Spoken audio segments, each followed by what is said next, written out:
الحمد لله نحمده ونستعينه ونستغفره ونؤمن به ونتوكل عليه ونعوذ بالله من شرور أنفسنا ومن سيئات أعمالنا من يهده الله فلا مضل له ومن يضلل فلا هادي له ونشهد أن لا إله إلا الله وحده لا شريك له ونشهد أن سيدنا ومولانا محمدا عبده ورسوله أرسله بالحق بشيرا ونذيرا. أما بعد قد قال الله سبحانه وتعالى في كلامه المجيد: أعوذ بالله من الشيطان الرجيم، بسم الله الرحمن الرحيم. سبحان الذي أسرى بعبده ليلا من المسجد الحرام إلى المسجد الأقصى الذي باركنا حوله لنريه من آياتنا إنه هو السميع البصير. صدق الله العظيم. وقال تعالى في شأن حبيبه: إن الله وملائكته يصلون على النبي يا أيها الذين آمنوا صلوا عليه وسلموا تسليما. اللهم صل على سيدنا وشفيعنا ونبينا وحبيبنا ومولانا محمد وعلى آله وأصحابه وبارك وسلم. اللهم صل على سيدنا ومولانا محمد النبي الأمي وعلى آل سيدنا ومولانا محمد النبي الأمي الذي قرنت البركة بذاته وروحية وتعترت العوالم بدين ذكره. السلام علیکم ورحمۃ اللہ وبرکاتہ. حاضرین کرام، اللہ تبارک و تعالیٰ کا فضل و کرم ہے کہ اس نے ہم کو حضور نبی اکرم صلی اللہ علیہ وآلہ وسلم کی مبارک امت میں پیدا فرمایا. اللہ نے ہم کو آج تک زندہ رکھا ہمارے عقائد کی اصلاح کے لیے، ہمارے اعمال کی اصلاح کے لیے اور ہم کو سیدھا راستہ بتانے کے لیے. قرآن اور حدیث جیسی عظیم نعمتوں سے ہم کو مالا فرمایا. اور اللہ تبارک و تعالیٰ نے ہم کو ایک مبارک دن عطا فرمایا اور اپنے گھر میں اپنی عبادت کے لیے، اپنے ذکر کے لیے، اپنے دین کی کچھ باتیں سننے اور سنانے کے لیے ہم سب کو یہاں پر جمع فرمایا.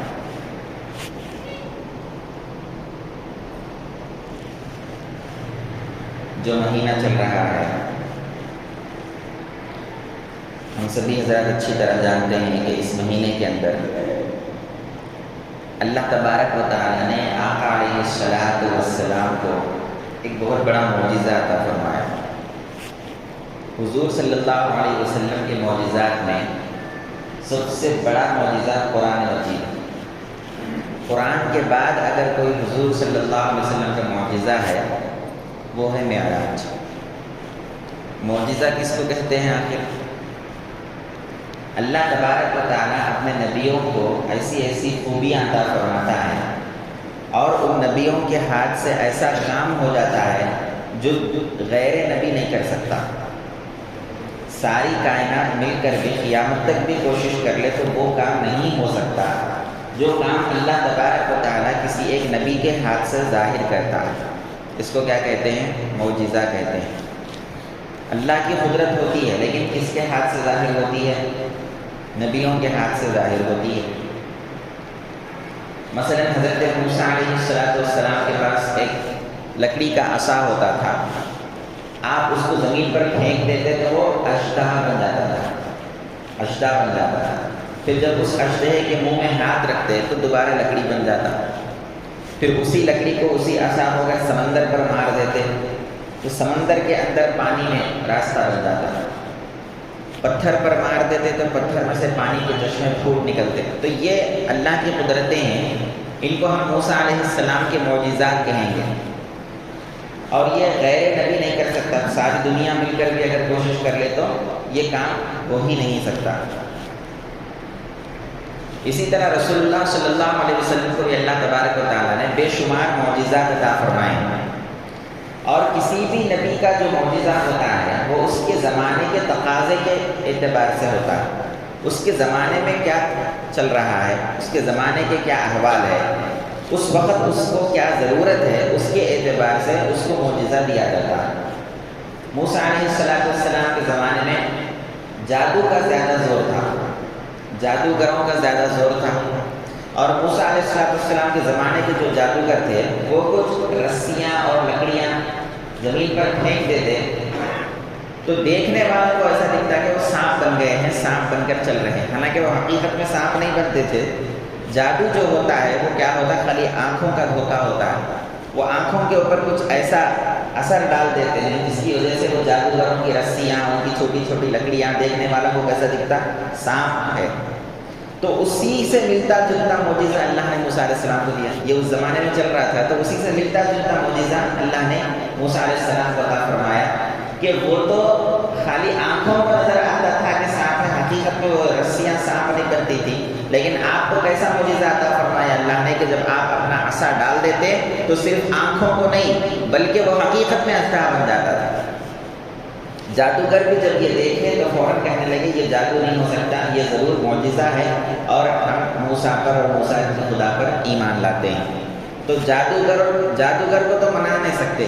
عام آدمی اگر دیکھ کر مان گیا تو چلو بھائی عام آدمی ہے مان سکتا، جادوگر مان گیا دیکھ کر، اور ایک دو نہیں 70,000 جادوگر دیکھ کر ایمان لا لیے، تو آپ سوچیں کہ وہ جادو نہیں ہے بلکہ وہ کیا ہے؟ معجزہ ہے۔ لیکن کیسا معجزہ اللہ نے دیا موسیٰ علیہ السلام کو؟ ان کے اپنے دور کے جادو سے ملتا جلتا معجزہ دیا۔ ہر نبی کے دور میں، اس دور میں جو چیز کی ڈیمانڈ تھی یا اس دور میں جو چیز کا عروج تھا، اس دور میں دنیا میں جو چیز رائج تھی، اس سے ملتا جلتا معجزہ اللہ تعالیٰ اپنے نبی کو دیتا ہے۔ عیسیٰ علیہ السلام کے دور میں میڈیسن کا زیادہ زور تھا۔ زیادہ زور کس کا تھا؟ طب کا تھا، میڈیسن کا تھا۔ لوگ جو ہے جس کو آج ڈاکٹریٹ کا علم کہتے ہیں، اس علم کا زیادہ شہرہ تھا۔ ڈاکٹر زیادہ آج بھی آپ کو کرسچینٹی میں ملیں گے۔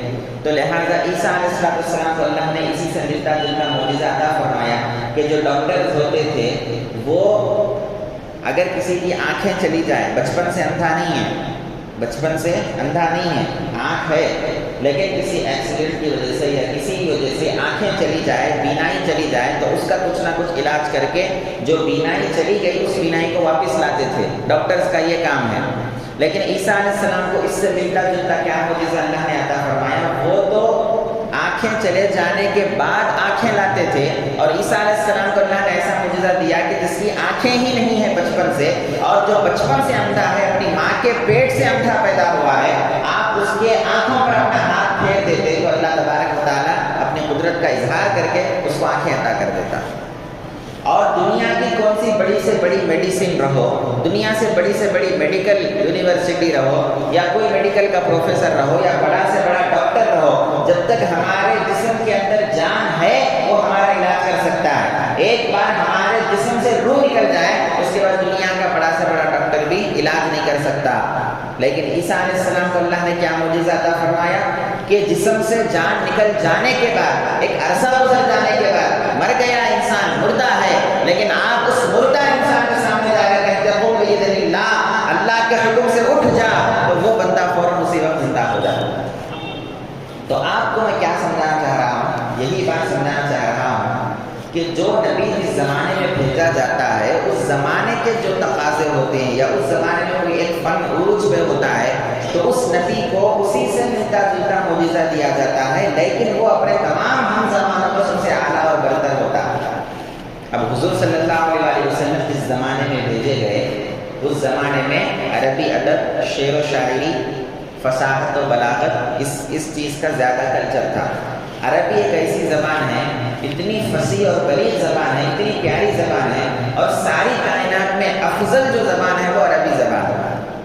ساری کائنات میں سب سے بہترین جو زبان ہے، سب سے افضل جو زبان ہے، سب سے پاکیزہ جو زبان ہے، وہ کون سی زبان ہے؟ عربی زبان۔ اور عرب کے لوگوں کو اپنی زبان کے اوپر بڑا ناز تھا، اپنی زبان کے اوپر، اپنے لینگویج کے اوپر بڑا ناز تھا، اور اتنا گھمنڈ اور اتنا غرور تھا کہ وہ عربی بولنے والوں کو تو عربی کہتے تھے، اور جو عربی نہیں بولتے تھے، جن کی اپنی مادری زبان عربی نہیں تھی، ان کو وہ لوگ کہتے تھے یہ عجمی ہے۔ عجمی کا مطلب گونگے۔ عجم بولے تو عربی میں کس کو بولتے ہیں؟ گونگے۔ آپ اور ہم عرب کو ہم کیا بولیں گے؟ عرب ہے۔ عرب والے ہم کو دیکھ کر کیا بولیں گے؟ یہ کون ہے؟ عجم ہے۔ عرب کے اندر جتنے لوگ رہتے ہیں، عرب ہے، مڈل ایسٹ کے اندر جو عربی بولنے والے لوگ ہیں، یہ عربی لوگوں کے علاوہ ساری دنیا کے لوگوں کو کیا بولتے تھے؟ جو عربی نہیں بول سکتا وہ گونگا ہے بولتے تھے، حالانکہ گونگے تو نہیں ہے نا، زبان ہے۔